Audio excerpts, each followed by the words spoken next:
우리 옆에 계신 성도님들에게 인사합시다. 우리 믿음으로 순종하는 성도가 됩시다. 시작.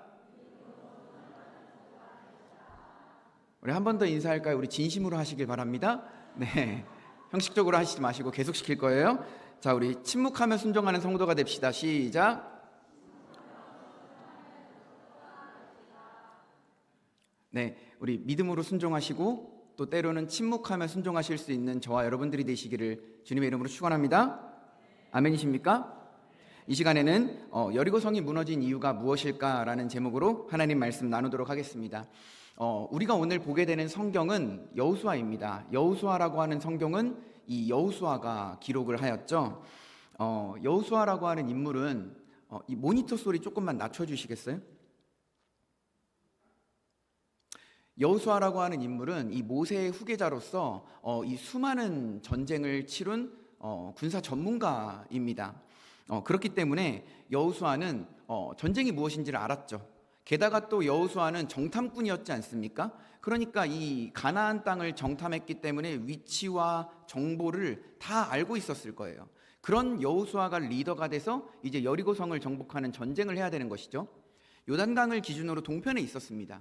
동편에서 요단강을 건너고 서편으로 넘어왔어요. 이제 서쪽에 있는 가나안 땅을 다 정복을 해야 됩니다. 그런데 이 서편으로 넘어오자마자 가장 핵심적인 길목의 위치에 있었던 성이 바로 여리고성이에요. 이 여리고성을 만약에 점령하지 않고 그냥 우회해서 지나간다면 이 여리고성을 등지고 싸워야 되는 것이죠. 그러니까 언제 쳐들어올지 모르는 적을 등 뒤에 두고 이 서쪽을 점령해야 되는 거예요. 그러니까 이 여리고성과의 전투는 피할래야 피할 수 없는 전쟁이었다라는 것이에요. 그리고 또 여리고성은요, 지리적 위치 때문에 이 여리고성을 점령해야지만 요단강 서편 기준에 그 허리가 되는 핵심의 중심을 끊어낼 수가 있다라는 거예요. 그러니까 여리고성은 피할 수 없는 전쟁, 반드시 승리해야 되는 전쟁이었다라는 것이죠. 자, 그런데 여리고성이 얼마나 난공불락과 같은 요새였냐면 우리 사진을 하나 볼까요? 사진을 보시게 되면 이 학자들이 복원해 놓은 여리고성의 상상도입니다. 지금 여리고성을 보시면은 언덕의 위치에 있고 그리고 하단에 있는 외벽이 있고 상단에 있는 내벽이 있어요. 벽이 이중으로 둘러싸여져 있습니다. 만약에 어떤 적들이 동서남북 상관없이 이 성을 쳐들어오려고 한다면 360도 동서남북 사방에서 이 성벽을 두 개를 뚫고 올라가야 돼요. 그런데 다음 사진 하나 볼까요? 이 성벽을 뚫는 게 어지간하게 어렵습니다. 다음 사진을 보게 되면 지금 외벽이 있고 내벽이 있어요. 외벽을 뚫으러 올라가는 길도 험하지만 뚫으려고 할 때 위에서 화살을 쏘면 막혀버리죠. 그래서 만약에 외벽이 뚫렸다고 치더라도 지금 내벽을 향해서 나아가려고 할 때 위에서 화살을 쏘면 군사들이 다 죽겠죠. 그러니까 전략적으로 굉장히 유리한 위치에 있었던 성이 여리고성입니다. 이제 저를 보실까요? 굉장히 이 전략적으로 유리한 이 지역이 바로 여리고성이었다라는 거예요. 그런데 하나님께서는 이 서편 땅을 정복해야 되는 사기가 달려있고 이 지금 서편 땅을 정복하는 전쟁에 모든 게 달려있는 첫 단추에서 가장 어려운 성을 정복하라고 하시는 것이죠. 그런데 하나님께서는 이 땅을 정복하실 때 뭐라고 하시냐면 이미 내가 너에게 승리를 주었다라고 이야기를 하죠. 6장 2절 말씀 한번 볼까요?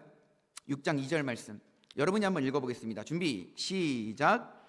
여호와께서 여호수아에게 이르시되 보라 내가 여리고와 그 왕과 용사들을 내 손에 넘겨주었으니 아멘이죠. 그러니까 하나님께서는 지금 전쟁을 하기도 전에 이미 승리를 주셨다라는 거예요. 하나님 마음대로 이미 승리라는 결과를 만들어 놓으셨어요. 하나님 마음대로 결과를 만들어 놨습니다. 그럼 이제 남은 건 뭐죠? 과정이죠. 결과도 하나님 마음대로 만들어 놨으니 과정도 누구 마음대로 해야 됩니까? 하나님 마음대로 해야 되는 거예요. 하나님이 백성들하고 여호수아를 부릅니다. 여리고성을 그냥 돌아라. 하루에 한 바퀴씩 6일 동안 하루에 한 바퀴씩 돌아라. 그리고 7째 되는 날에는 7바퀴를 돌고 제사장들이 나팔을 불면 나팔 소리가 들릴 때 온 백성이 큰 소리로 외쳐라 라고 시키는 거죠. 그리고 여리고성을 돌 때도 굉장히 독특한 방식으로 돕니다. 군사들이 막 활을 겨누고 칼과 창을 들고 도는 게 아니라 네 가지의 대열을 가지고 돌아요. 첫 번째는 무장한 군사들이 앞장서고, 그 뒤에는 일곱 제사장이 일곱 나팔을 들고, 그 뒤에는 언약궤가 있고, 그 뒤에는 후방을 지키는 군사들이 있고, 이렇게 네 가지의 대열을 구성해서 여리고성을 하루에 한 바퀴씩 일곱째 날엔 일곱 바퀴 돌고 나팔 불고 소리치면 된다라고 알려주는 거죠. 그러니까 이스라엘 백성들 입장에서, 여호수아 입장에서는, 특별히 군사 전문가인 여호수아 입장에서는 이 어이가 없는 거죠. 지금 특별한 전략, 좋은 무기, 아니면 우리가 막 사람이 많아가지고 인원수로 밀어붙이거나 해서 여리고성을 무너뜨려야 되는데, 인간의 상식과 이해로는 도저히 받아들일 수 없는 방식으로 여리고성을 점령하라 라고 이야기를 하는 거예요. 이게 바로 하나님의 입장에서 요구하시는 순종이라는 겁니다. 인간의 입장에서는 내가 하고 싶은 순종을 계속 하려고 그래요. 그런데 하나님께서는 하나님이 원하시는 순종을 요구하신다라는 겁니다.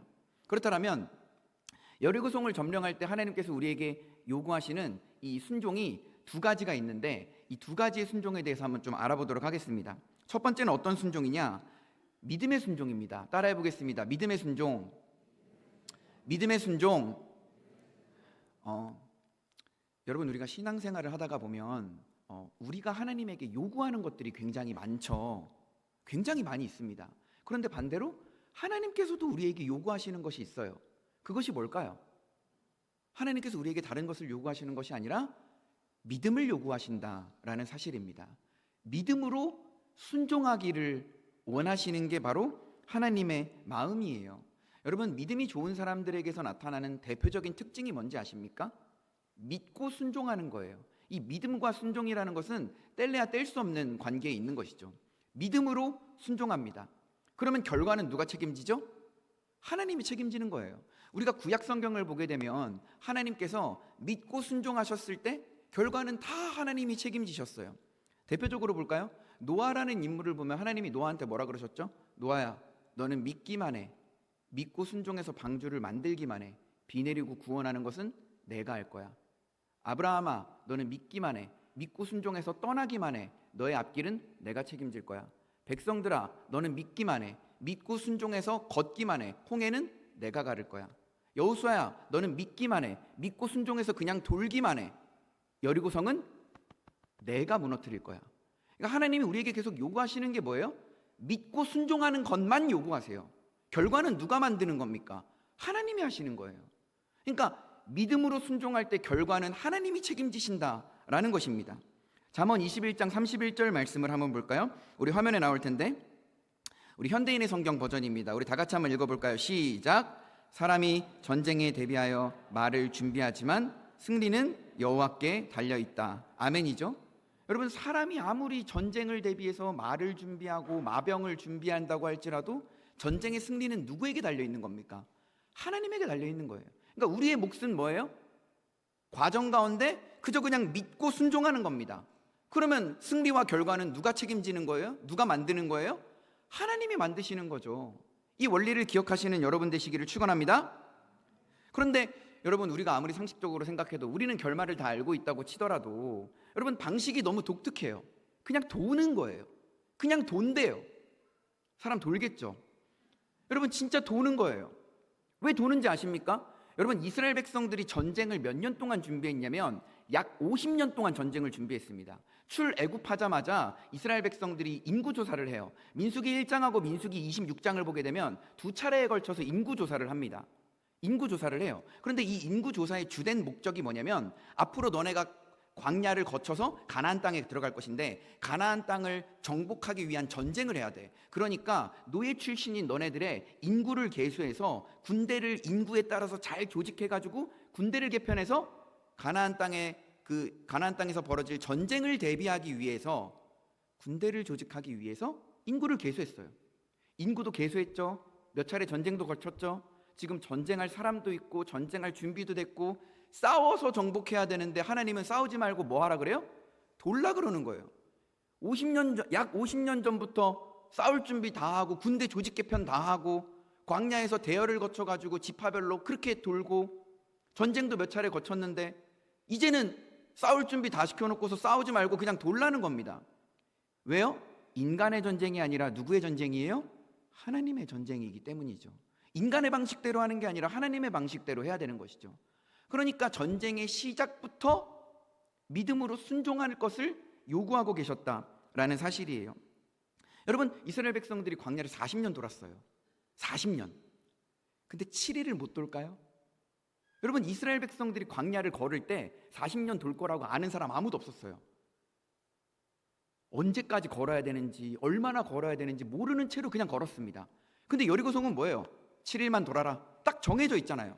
끝이 보이는 걸음이었어요. 끝이 보이는 순종이었다라는 것입니다. 그런데도 이스라엘 백성들은 광야에서는 불평불만을 했지만 결국에는 여리고성 앞에서는 어떻게 했어요? 결국에는 믿고 순종해서 돌았어요. 그러니까 결과를 누가 책임지는 겁니까? 하나님이 책임지는 거예요. 우리의 인생 여정의 삶의 여정도 마찬가지죠. 우리가 해야 될 것은 무엇입니까? 그저 그냥 믿고 순종하면서 하루하루를 그 매 순간순간을 하나님 앞에서 살아가면 되는 거예요. 그저 그냥 우리는 믿음으로 순종하면서 살아갈 수 있으시기를 주님의 이름으로 축원합니다. 아멘이십니까? 하나님은 믿고 순종하기를 원하지 우리에게 결과를 요구하지 않으신다라는 사실이에요. 결과는, 승리는 하나님의 손에 달려있다라는 사실입니다. 여리고성을 앞둔 백성들에게 하나님이 요구하시는 첫 번째 순종, 바로 믿음의 순종이에요. 자, 그렇다면 두 번째 순종이 뭘까요? 따라해 보겠습니다. 침묵의 순종. 한 번 더 따라해 볼까요? 침묵의 순종. 굉장히 재밌는 사실이 이 여리고성을 돌 때 입 다물고 침묵하고 조용히 돌라고 이야기를 해요. 아니, 그러면 도대체 왜 침묵하라는 것일까요? 침묵을 요구하시는 이유가 뭘까요?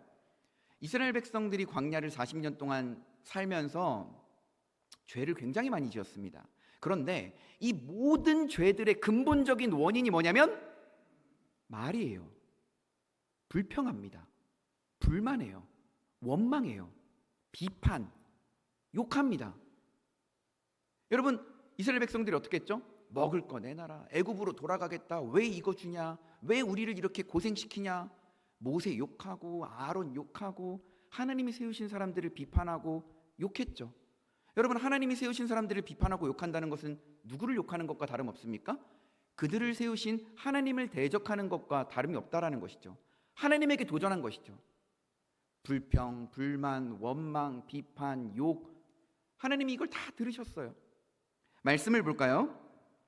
민수기 14장 28절 말씀입니다. 우리 자막에 나올 텐데 민수기 14장 28절 말씀 다 같이 한 목소리로 읽어볼까요? 시작. 그들에게 이르기를 여호와의 말씀에 내 삶을 두고 맹세하노라. 너희 말이 내 귀에 들린 대로 내가 너희에게 행하리니. 아멘. 여러분, 지금 하나님께서 뭐라고 하세요? 내 귀에 들리는 대로 너희에게 행하겠다라는 거예요. 이스라엘 백성들이 하나님의 귀에 들리기에 무슨 소리를 했죠? 불평, 불만, 원망, 욕, 불신앙과 불순종의 말들만 해냈다라는 사실이에요. 그래서 하나님이 심판하셨죠. 대표적으로 이스라엘 백성들이 원망할 때 하나님이 무슨 뱀을 보냅니까? 불뱀을 보내서 다 죽게 했다라는 사실이에요. 광야 생활을 보게 되면 이 말이 두 종류의 말로 크게 나뉩니다. 첫 번째는요, 심판을 향하는 말이 있고 두 번째는 구원을 향하는 말이 있어요. 심판을 향하는 말은 뭐죠? 불평하는 거예요. 원망하는 거예요. 이게 심판을 향하는 말입니다. 그럼 구원을 향하는 말은 뭐죠? 모세가 뭐라 그랬죠? 노뱀 봐라 라고 얘기했잖아요. 구원을 향하는 말이죠. 노뱀 봐라 라는 말을 듣고 노뱀 보면서 하는 거예요. 이스라엘 백성들이 금송아지 섬겼을 때 모세가 어떻게 합니까? 심판하려고 이제 여호와의 편의 손자들 다 나와라 이랬을 때 어떤 자손이 제일 먼저 나가죠? 레위 자손이 제일 먼저 나가죠. 그러니까 구원하는 말이 있는 반면 심판을 향하는 말이 있다라는 거예요. 여러분은 공동체 속에서 어떤 말을 하십니까? 심판을 향하는 말을 하십니까? 아니면 구원을 향하는 말을 하십니까? 아니면 사랑이 담긴 말, 덕을 세우는 말, 선한 영향력을 미치는 말을 하십니까? 아니면 혹은 불평하시거나 불만하시거나 원망, 비판 하시지는 않으세요? 물론 우리 평안교회는 그런 성도님들 안 계시지만 그렇게 향하는 말을 하면 안 되는 거예요. 침묵하셔야 되는 거죠. 그래서 하나님께서는 이스라엘 백성들이 말로 사고 친 게 너무 많아요. 그러니까 침묵하고 조용히 돌라라고 말씀을 하셨다라는 것입니다. 여러분, 만약에 침묵하지 않았다고 칩시다. 그냥 순종해서 돌기만 했다고 칩시다. 무슨 일이 벌어질까요?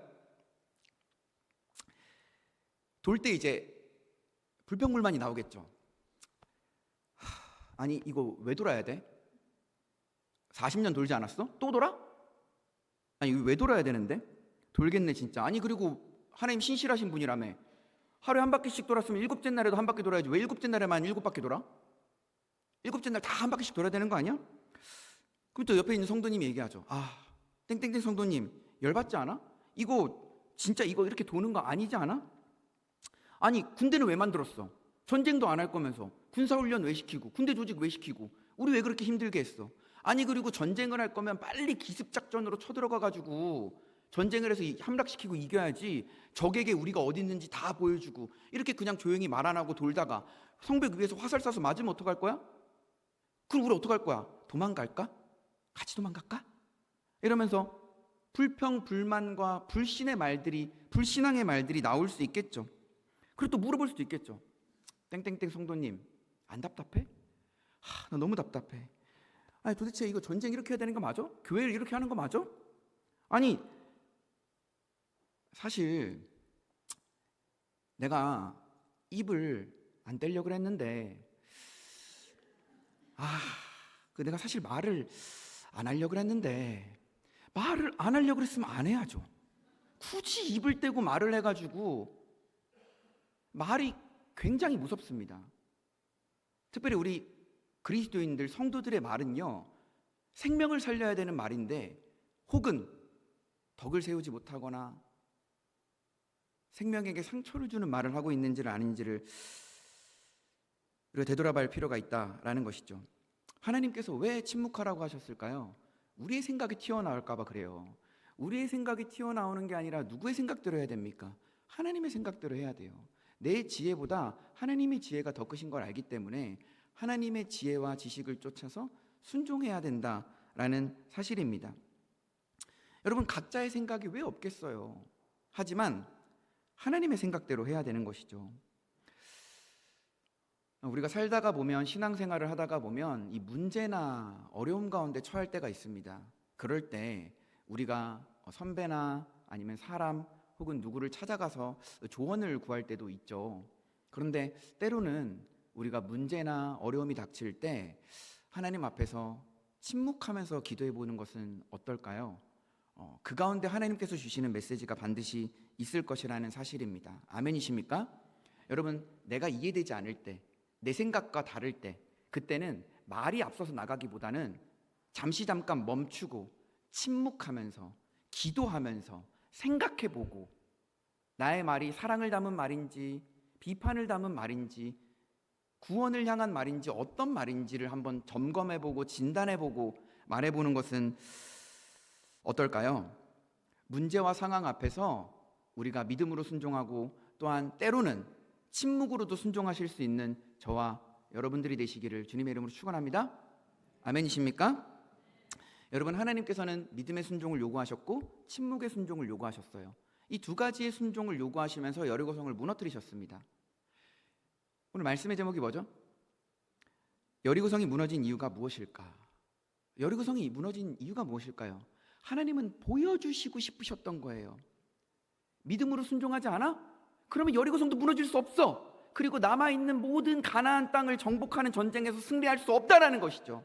지금 여기서부터 순종하지 않으면, 믿음으로 행하지 않으면, 말로 죄 지으면 그 뒤에 남아있는 전쟁은 그 어떤 것도 승리할 수 없다라는 것을 하나님께서 보여주시고 싶으신 거예요. 그래서 여리고성을 무너뜨리는 방법을 굳이 말로 죄 짓지 마, 침묵해, 믿고 순종해, 결과는 내가 책임진다 라는 것을 하나님께서 보여주시는 거예요.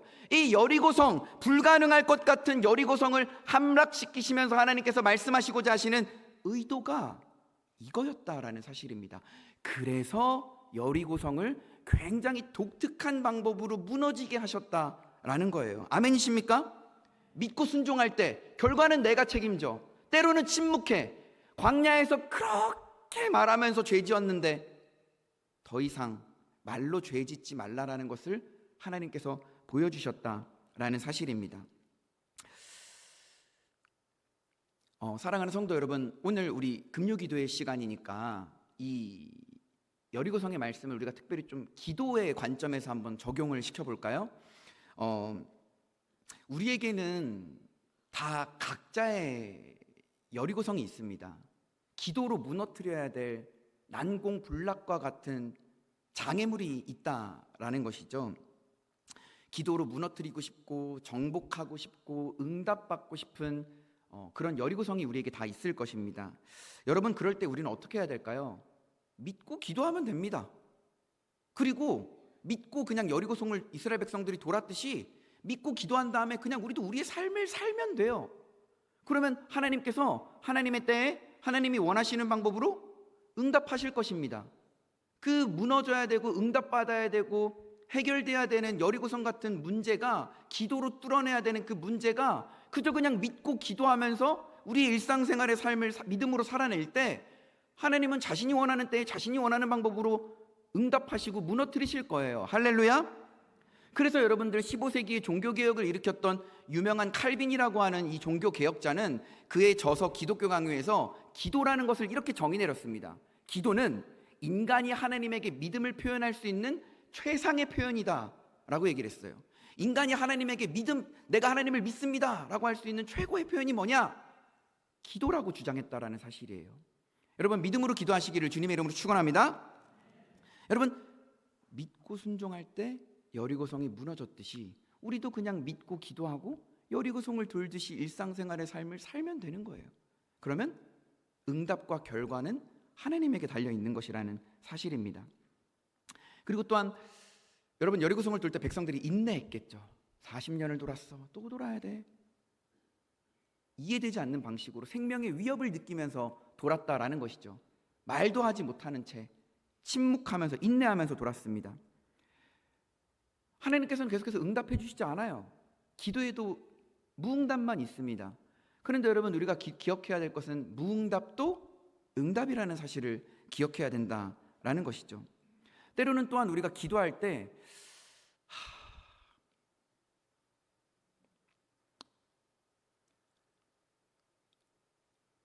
기도가 안 나올 때가 있어요. 기도가 막힐 때가 있습니다.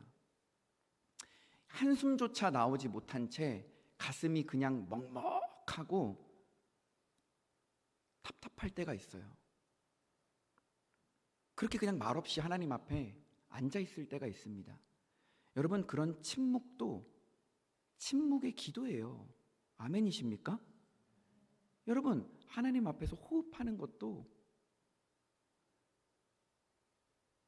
앉아 있는 것도 기도가 될 수 있다라는 것입니다. 여러분, 우리가 기도할 때 인내하면서 때로는 불평하지 않고 원망하지 않고 침묵하는 그 기도 가운데 하나님께서 우리에게 주시는 메시지가 반드시 있을 것입니다. 아멘이십니까? 그래서 여러분, 우리 인생에서 여리고성처럼 불가능해 보이는 것 같은 정말 막막하고 답답해 보이는 이 장애물이 있을 수 있어요. 그것도 이중으로 된 장애물, 그것도 난공불락과 같은 요새 정말 불가능해 보이는 그런 장애물과 같은 여리고성과 같은 우리가 뚫어내고 해결해야 될 장애물이 있을 수 있습니다. 여러분, 인간이 한계가 부딪혔다는 것은 기도가 한계라는 뜻이에요. 기도가 한계니까 뚫어내질 못하는 겁니다. 여러분, 문제나 상황을 기도로 뚫어내시기를 주님의 이름으로 축원합니다. 믿고 살아내시면서 기도하시기를 축원합니다. 인내하시면서 때로는 침묵하시면서 하나님 앞에 기도하시기를 주님의 이름으로 간절히 축원합니다. 그래서 우리가 때로는 기도할 때 믿음으로 기도하면서 그저 그냥 살아내고 또한 침묵하면서 그렇게 기도해 보는 것은 어떨까요? 하나님은 다 알고 다 보고 계신다라는 사실입니다. 우리 이 저녁 이 시간 가운데 기도할 건데, 우리 앞에 놓인 이 여리고성과 같은 문제나 상황이 우리의 기도로 무너지는 역사가 일어나시기를 주님의 이름으로 간절히 축원합니다.